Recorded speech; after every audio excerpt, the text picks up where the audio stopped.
everyone, welcome back to the Daily Gold Podcast. Today I'm speaking with Tiho Brkan, who is a fund manager. He's part of an exploration company in the East, and he's also author of the great Short Side of Long blog.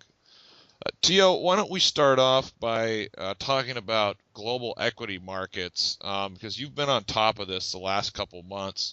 You turned fairly bearish a couple months ago, and at the end of last week and last weekend, even today, looking at the credit markets and also looking at just the pure technicals on a lot of these markets, they're trading below long-term moving averages, which are now sloping down. The rebounds that they've had in the last month or two are starting to fade. And, a lot of these markets, it looks like in the short term, are going to be threatening some pretty important long-term support, dating back the last 2 years or so. So, as you say, Tiho, fundamentals drive the markets, but, technicals and sentiment can dictate the short term. So what are you seeing out there? Thank you, first of all, for having me back on your show once again. It's always a pleasure. Regarding global markets, it's a bit of a mixed picture, to be quite honest with you. So it really depends what we look at and what asset class we talk about, and we can discuss quite a few of them. So obviously in the financial space, we have equities, which are divided, I guess, regionally in Asia or emerging markets, which is also Latin America. We also have the US equities and European equities.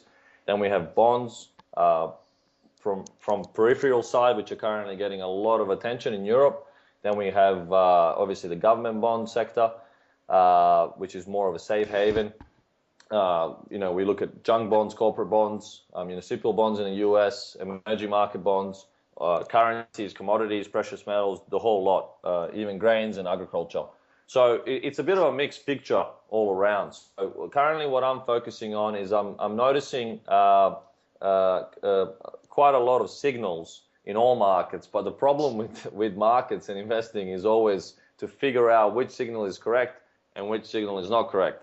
So, as I've been saying on my blog and on your show various times, the only major risk asset that has made a new high, a new bull market high in 2012 has been the S&P, Dow Jones, NASDAQ combination. So the US equities, and not all US equities and not all US sectors, but just those indices.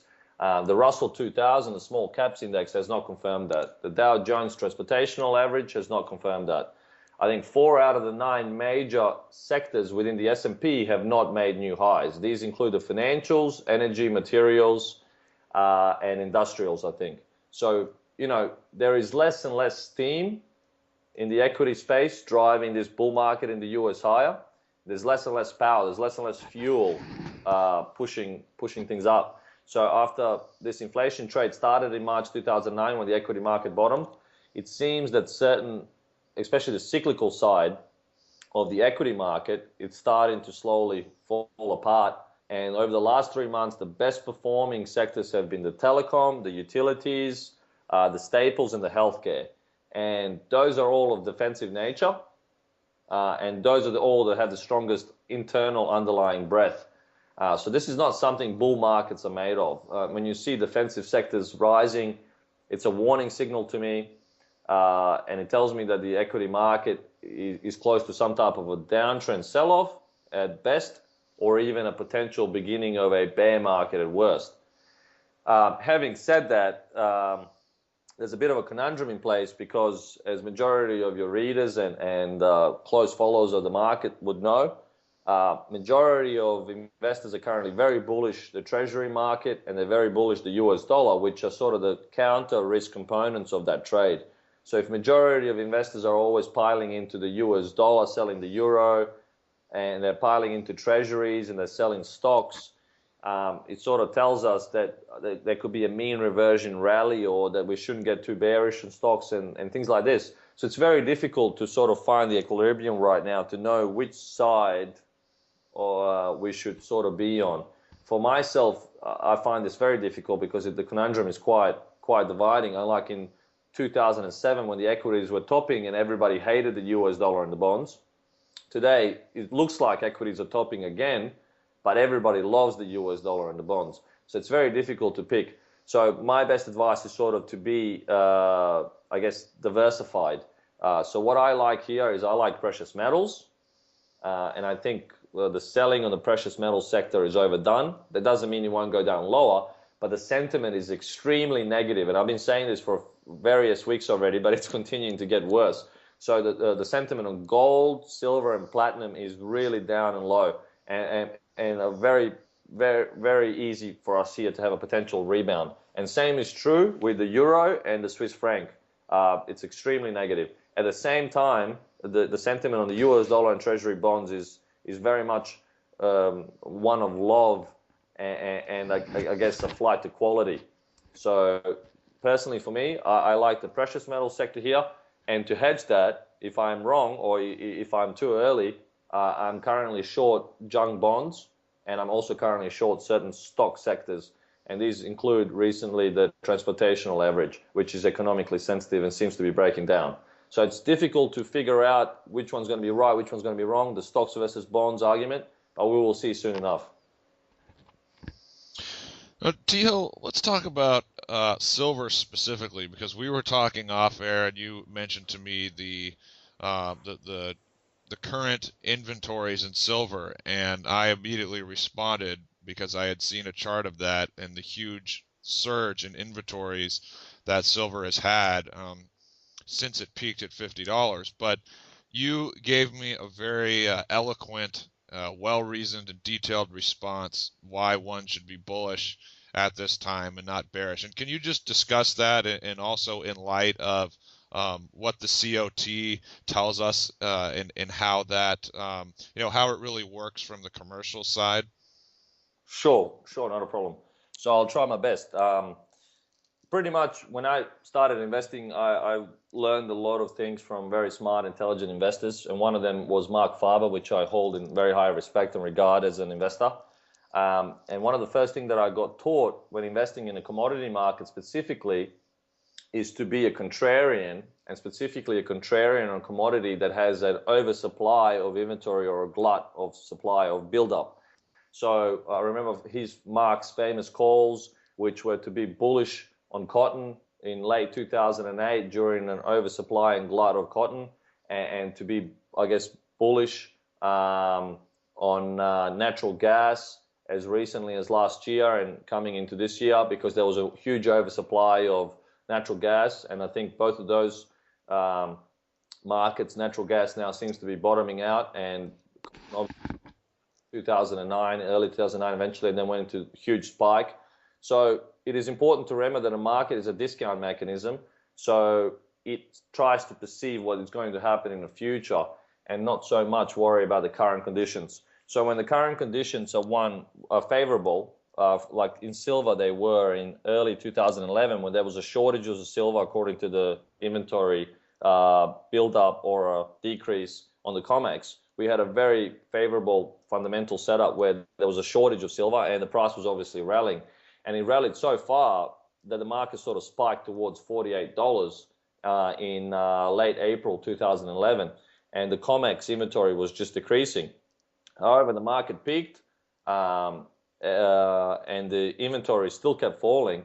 And what the market does is it tries to discount the future. So at that point in time, I think the prices rose high enough to entice majority of the mining companies to increase or rev up their production. And therefore, the market starts discounting in the future that a price increase is sufficient enough to get more supply and more inventory on board. And that's specifically what happened. We saw as of June 2011, silver inventory is starting to rise, and they've been rising substantially ever since then, and the prices have been decreasing. So I think silver is now down about almost 50% from the peak, so about 46% from the peak.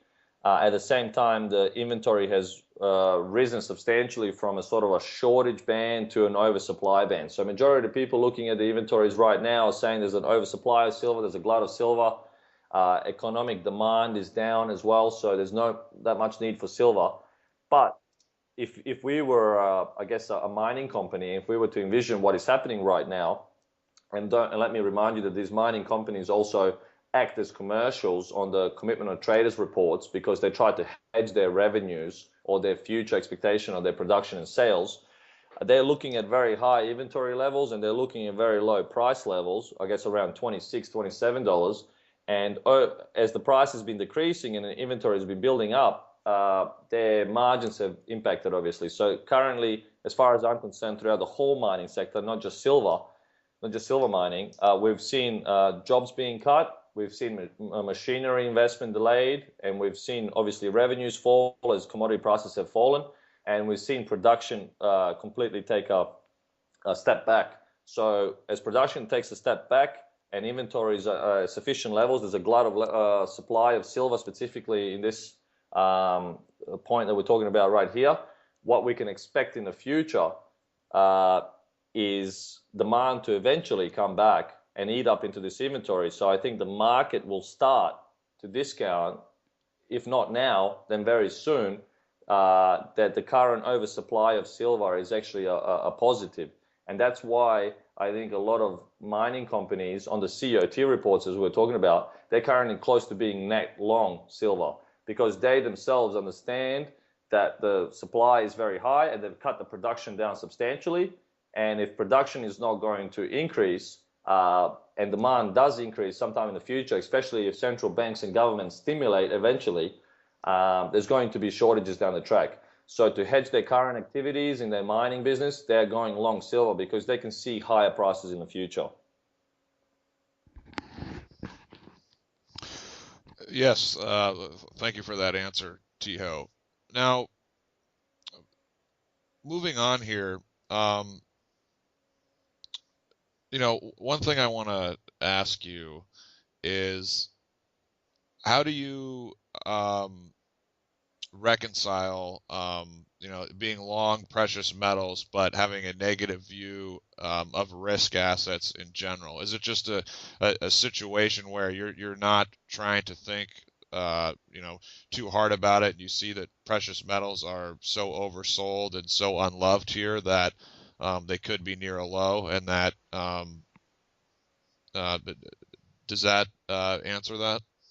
Yes, I understand your question. So specifically, when I started learning about investment, one of the first rules that I've learned is that correlations always change. That's not something one should just base their opinion on, and understand that, for example, the US dollar goes up, prices have to go down, and then the euro goes down, and then the stock market if the US dollar goes up, the stock market goes down, and these types of narrow-minded views that a lot of participants hold, because these correlations do change. Bonds can go up and stocks can go up, and bonds can go up and stocks can go down. All types of things have happened throughout time, and there's nothing new under the sun, so to speak. So constantly correlations will change. One of the important things is to try to be long assets that have strong fundamental outlook, and they tend to be in a secular bull market, and these are commodities and especially precious metals in general, and to try to be long or to buy more when they're out of favor and their sentiment's negative and they're oversold technically and all types of things like that, which I won't get into right now.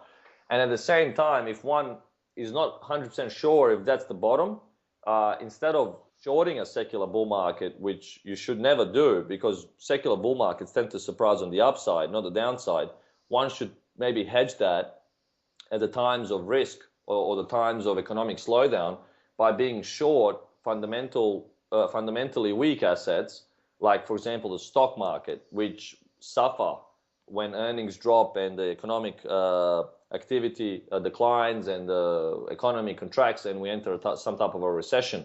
So for me, I would never want to short gold and silver if I think they're going to go lower. I'd rather be long gold and silver, and that's where the majority of my investments are. But to hedge that, especially the times when there's weakness ahead or possible weakness ahead, one should sort of hedge that. And, if you look for an asset to hedge that, I would do the ones that are fundamentally in a structural bear market and at the same time could fundamentally suffer if things don't improve. Further to that whole outlook, it is also possible for commodities to rise and for stocks to fall. This happened in 2007, edging onto 2008, where the CRB index went through the roof into the first quarter of 2008. while the stock market was already in a bear market and declining. And this regularly happened in the 1970s as well, where commodities sometimes tend to rally well into a recession, while the stock market starts to discount future economic downturn, and they starts to sell off early. So there's nothing wrong with being long precious metals or commodities in general and being short equities. For example, the emerging market index peaked in May 2011 and it has been slowly declining. But at the same time, the price of grains is much higher than any time in 2011. Soybeans and corn have made an all-time historical record highs. And recently wheat hit as high as $9.50, which is much higher at any point in time in 2011 and 2010 and 2009. So it shows you that you can be long commodities based on their fundamental structural bull market and be short stocks or certain currencies or bonds based on their structurally fundamental secular bear market. Another question I want to ask you before I let you go. I saw a couple interesting charts yesterday before I was writing a commentary. One analyst noted that bull market cycles tend to last 16 to 18 years. Another analyst, he has a great website called Cycle Pro, and he shows that stocks have about 17.5-year cycles of, basically a bull market and a bear market when you adjust for inflation. Now, depending on when the commodity bull market started, I mean, some people say it was 99, some people say 01. Now, we're in 2012 here, already in the second half of 2012. Does it seem to you like, the next recovery, the next cyclical bull market that we get in the resource sector in general, is that the one that could potentially, evolve into that bubble or mania? That's a very, very good question. So, first of all, the short answer is I wish I knew. And if you do figure it out yourself, make sure you call me. Don't call anybody else. Don't tell them first so I can position myself for it.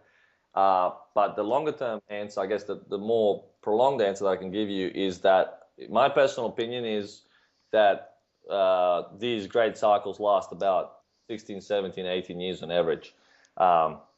Just as that gentleman said, 17.5-year cycles or something like that. So if one was to take that into context and sort of understand the current supply and demand and the commodity prices, I'd say that we're something like 2/3 or 3/4 into this secular bull market. So we are closer to the end, obviously, than the finish. And especially when we talk about precious metals in particular, there's an old saying that, especially if one looks at the way silver and gold performed in the 70s, that 80% of the gains are made in the last 20% of the bull market. And the first 20% of the gains are made in the 80% of the time that the bull market has spent going up. So majority of the gains are coming up.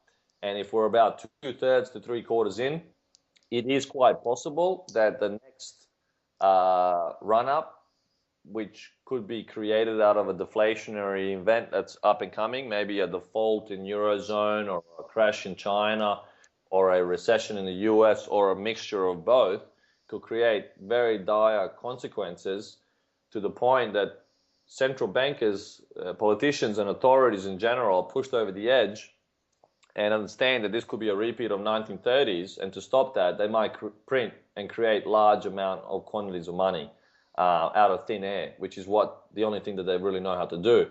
So when central bankers have printed money in the past, gold and silver have performed very well. And this hasn't been just a phenomena, by the way, since 2008. Central bankers have been expanding their balance sheets since 2006 quite aggressively, including the Bank of Japan and the Bank of England and the Swiss National Bank. So relative to their GDP and nominally too. So as we continue to see money printing whenever, things get worse, the next time if we go overboard with money printing, it could really push, commodities and precious metals in particular into that mania. Now, I'm not sure if that's around the corner or if that's in a couple of years or several years. No one really knows how long a commodity bull market will last.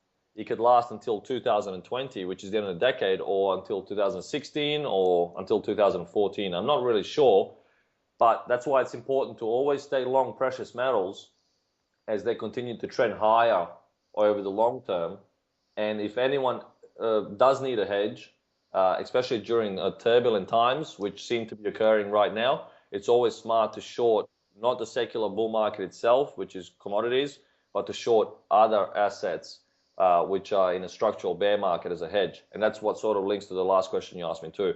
But yeah, if we're 3/4 in, maybe the next major rally, risk-on rally that occurs in the bull market could actually create a euphoria.